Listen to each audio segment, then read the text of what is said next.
नमस्कार। इन लोकसभा चुनावों में राजस्थान की सबसे हॉट संसदीय सीट है बाड़मेर। यहाँ से भारतीय जनता पार्टी के वरिष्ठ नेता रहे, बरसों बरस पार्टी में लगे रहे जसवंत सिंह जसोल इस बार निर्दलीय उम्मीदवार के तौर पर चुनाव लड़ रहे हैं। हम जसवंत सिंह जी के गांव जसोल में हैं और जसवंत सिंह जी हमारे साथ हैं।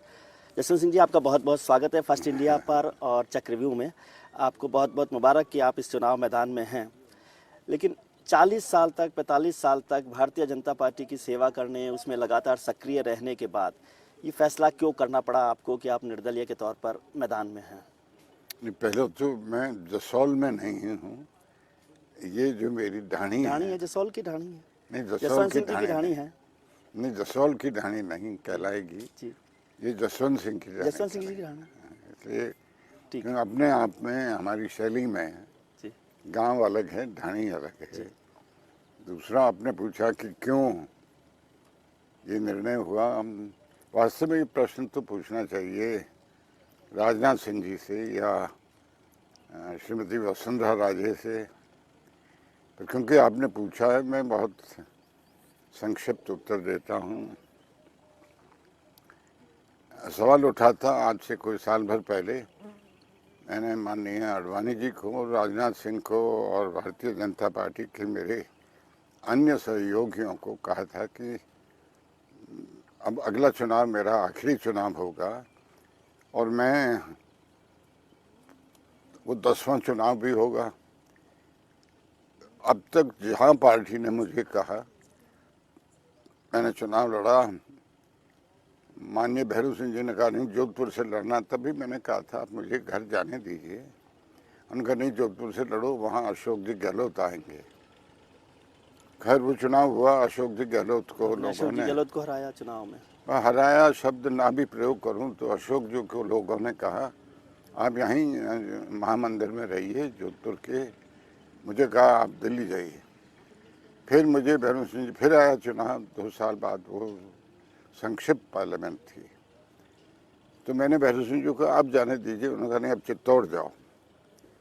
हमने तब भी कहा था मेरा साहब महाराणा साहब से कोई अदावदी नहीं है, मेरे पूर्वज यहीं इन्हीं चित्तौड़ की घाटी पर खेत हुए हैं, उनका आज तक छतरी है वहाँ, नहीं यहीं जाना होगा। अब उन्हीं दिनों में राजीव गांधी की हत्या भी हुई।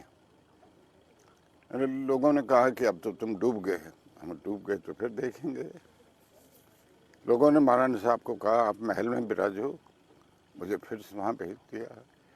इसी क्रम में 3 बार चित्तौड़, फिर कहा कि नहीं अब दार्जिलिंग जाओ। हमने कहा दार्जिलिंग एक भारत का पूर्वी छोर है, मैं रहता हूँ पश्चिमी छोर पर, नहीं। दार्जिलिंग के 5 साल होने आ रहे थे तब मैंने ये सब। लेकिन बीजेपी को पहली बार सीट मिली थी दार्जिलिंग में। जहाँ पश्चिम बंगाल से एक ही सीट थी और दार्जिलिंग की सीट भी पहली बार बीजेपी को मिली थी। पर मैं इसमें कोई मेरा गुण नहीं गिनता। एक तो संयोग था, दूसरा वहाँ के गोरखों का समर्थन था मुझे। वो क्यों था, शायद एक तो वहाँ फौजी बहुत रहते हैं, मैं भी फौज में रह चुका हूँ।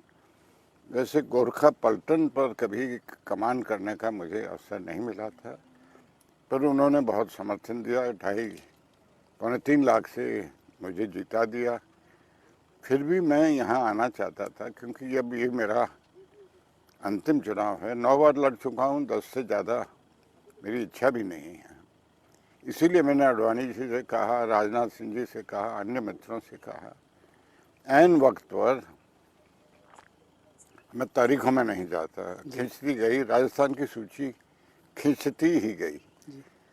और फिर 20 तारीख को अचानक, ये 20 मार्च को, वैसे देखें चंद दिन ही हुए हैं, अचानक राजनाथ सिंह जी ने कहा कि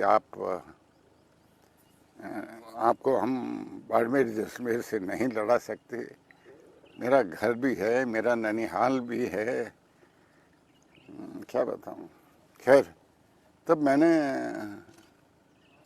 मुझे बहुत इससे गहरी चोट लगी।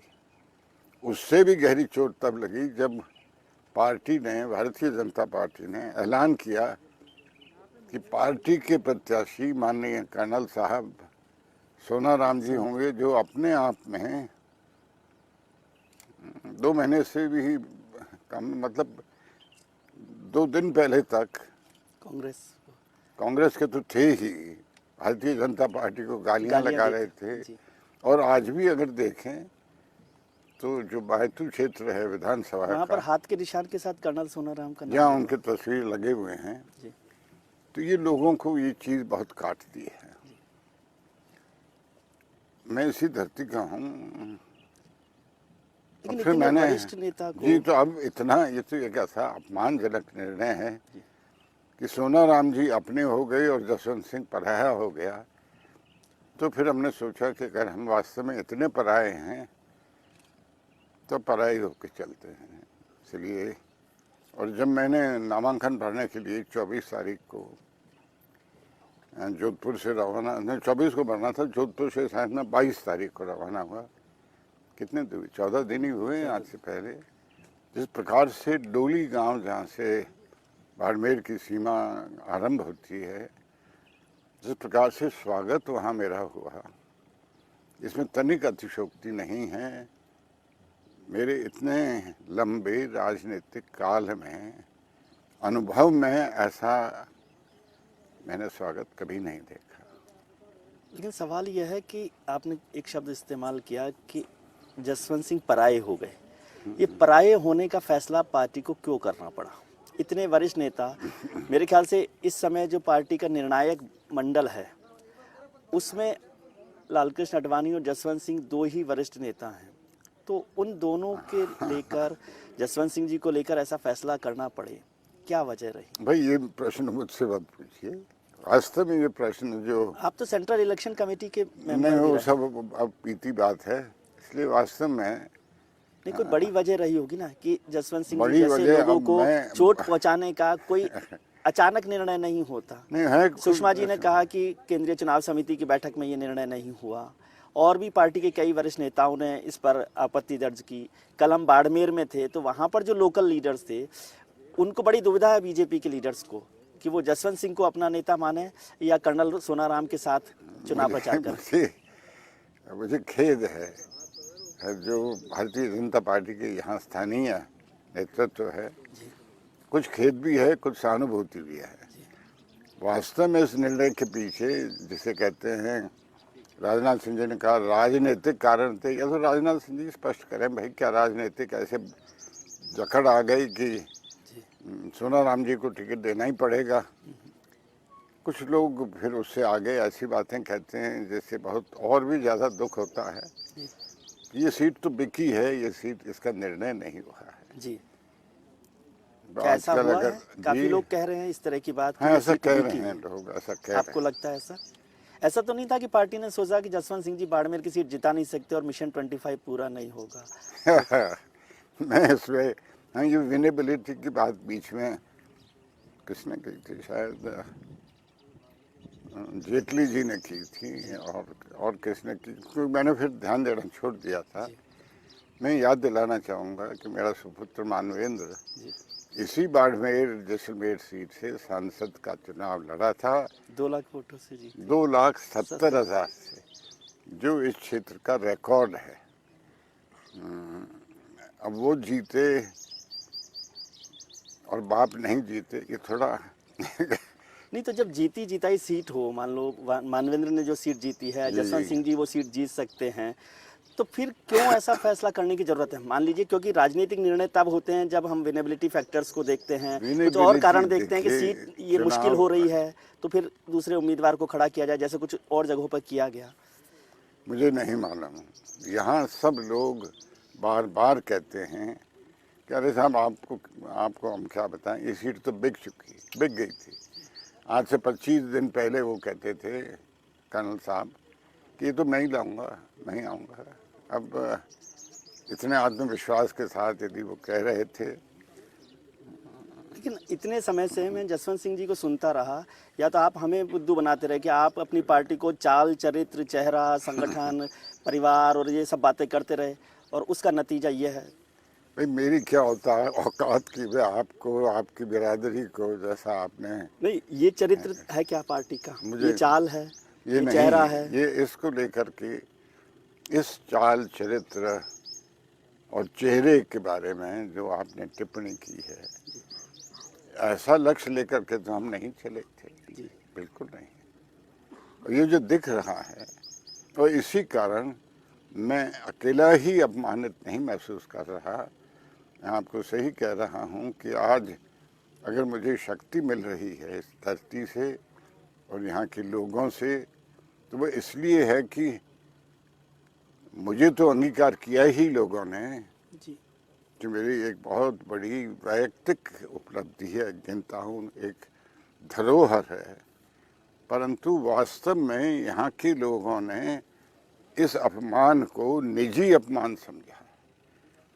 तो एक प्रकार से ये मैं केवल वाक्य नहीं रह जाता, ये जो चुनाव है मैं तो एक प्रतीक ही रहा हूँ, ये इन सब ने इसको अपना चुनाव बना लिया है, ये वास्तव में है। ये इसीलिए मैं सोचता हूँ कि समूचे भारत को ध्यान से इस चुनाव को, यहाँ की लोगों की जो भावनाएं हैं उनको देखना है, समझना होगा कि किस तरह। और समझें क्या हुआ। एक बड़ा चमत्कारी रूप यहाँ से स्पष्ट हुआ है कि आज जनता उद्वेलित होकर के कह रही है नेतृत्व को कि आपने गलती की है। ये मैं सोचता हूँ कि आप सोच सकते हैं कि अरे आप तो रेगिस्तान वाले हैं, पिछड़ा बैकवर्ड एरिया है, हो सकता है रेगिस्तान तो है, पर हमारा रेगिस्तान बहुत खूबसूरत है।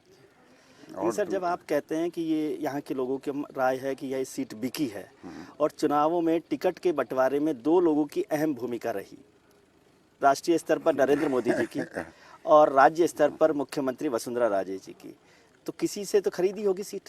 किससे खरीदी गई है सीट?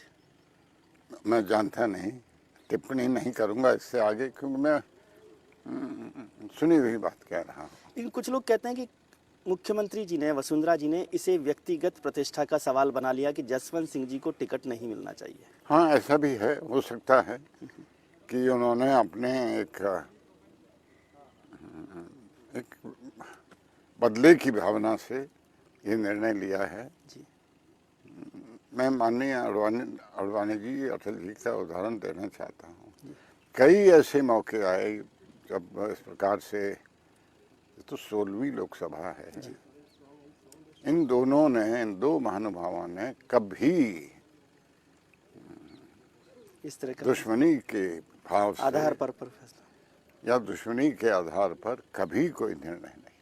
लेकिन अभी तो पार्टी के नेता जो हैं, आपके प्रधानमंत्री पद के उम्मीदवार जो भारतीय जनता पार्टी के नरेंद्र मोदी हैं, तो क्या नरेंद्र मोदी जी की भी नहीं चली वसुंधरा जी के आगे? ऐसा मानूं मैं नहीं। वो तो बड़े बहुत मजबूत नेता कहते हैं सब लोग उनको।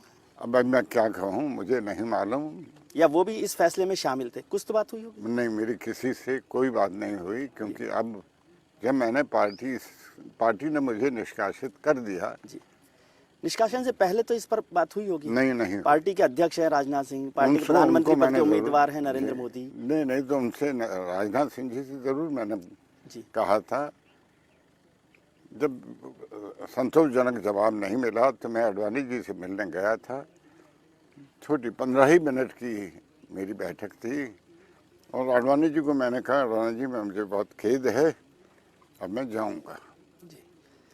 इतना ही कहना था, और क्या कहते। यही मैंने टेलीफोन पर सुषमा जी को भी कहा, और वेंकैया नायडू को शायद कहा, एक आधा और को कहा होगा कि मैं जाने से पहले आपको टेलीफोन पर विदा ले लेता हूँ। और इस पर चर्चा जारी रखेंगे।